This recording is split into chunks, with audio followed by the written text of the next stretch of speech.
birinchi A sinf o'quvchilari ota-onalari bilan birgalikda alifbedagi tong she'riga juda ham chiroyli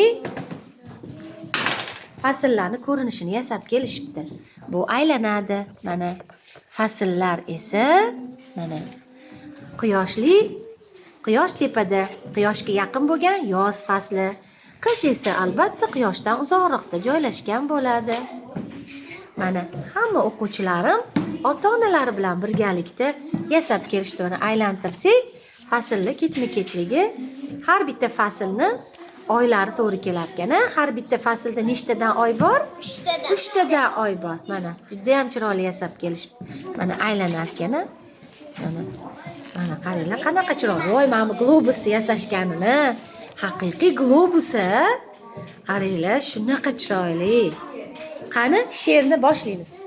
Tong otmoqda sutda kappoq tong, xayrlashib tun bilan shodon, tong ortida urib quyosh pong chiqar nurin sochib har tomon.